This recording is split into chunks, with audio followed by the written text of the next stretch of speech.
Well, good morning. Another fine weekend.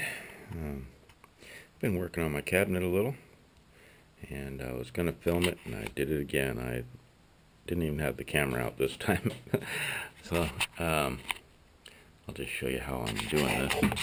Cut another big hole, and this is the bottom.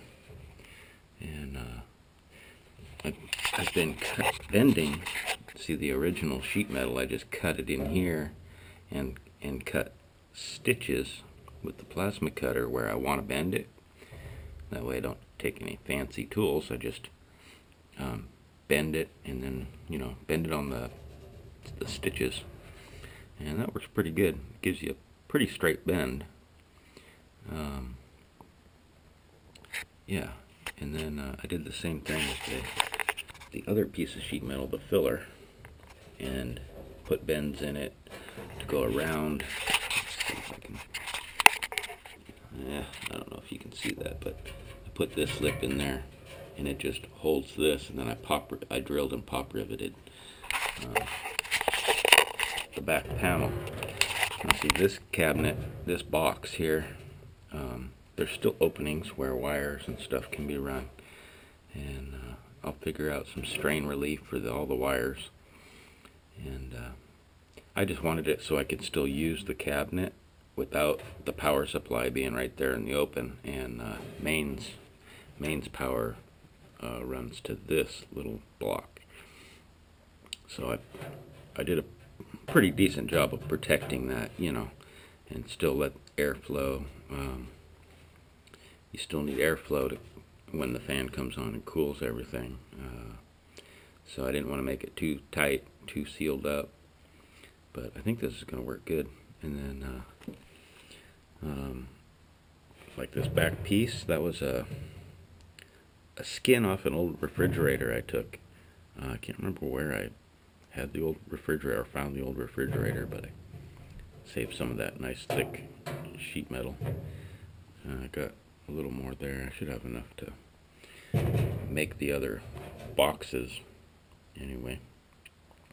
And then later it'll get a nice lid, so I can get in there if I have to. What's next? See, I got the cutout here. This is how I did where the power plugs go, and I did kind of the same thing. See the little tab right here? It's part of the original sheet metal, and then I drilled and screwed the power block right to that, and that worked pretty good. This part here can be open because I want the extra plugs. I'll just plug this into the wall, and I'll have like 6 extra plugs, so that'll be handy. And it's already kind of, it's protected like a normal gang of plugs. These are the Gecko driver and the smooth stepper board. And so I'm going to cut another one that there's a shelf inside, which I added a pop rivet to, just to take some of the hollow tinny sound away when it, if it hits together, and support that shelf a little better. But anyway, I'm going to make another box now, right up here, somewhere above the shelf, a box similar to this one. This one I made it big because, well, I've got the 48 volt power supply is in here, and I've got another small power supply that takes mains voltage and turns out, I think it's 5 volts, and that feeds the smooth stepper board.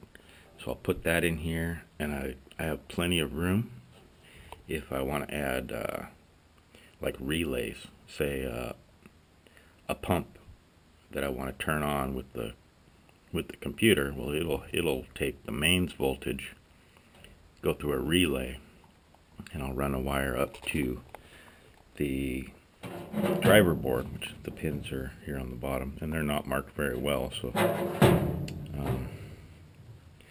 anyway, yeah, I'll take a pin off there that I can use to run it off like mock. Yeah, or I guess I could run the pins from one of these, but I don't know which one of these pin, the pin layout. I know the ribbon cable for these. Here's the ribbon cable that normally would come from like the computer, and it goes into this plug on the smooth stepper board, and then the computer runs Cat5 to the smooth stepper, and that's how I got away from needing the old computer. And I thought I was screwed when that computer went down, and then when I started getting back into this, I realized I could use any computer because it goes over Cat5. I was a moron. I just didn't get around to doing it. But anyway, I'm on it now. So anyway, I'm going to figure out how I'm going to lay this out, how I want this box. And I'm going to inset it, so these are all be inside the cabinet, kind of like that box. And I need to figure out a way that the plugs will all fit in the box, and I'll still be able to take it apart and get to these pins, if I want to add something else in the future. So it's not a big deal. I can bolt it down like it was in the other control box, and still, it's just a bigger pain in the ass, I guess. Yeah, so I'm gonna figure that out, how exactly I'm gonna do that. I want it to come out fairly decent, but not. I mean, I'm not sending this to the moon. It's not a satellite, so I'm just doing it the most efficient way I can think of.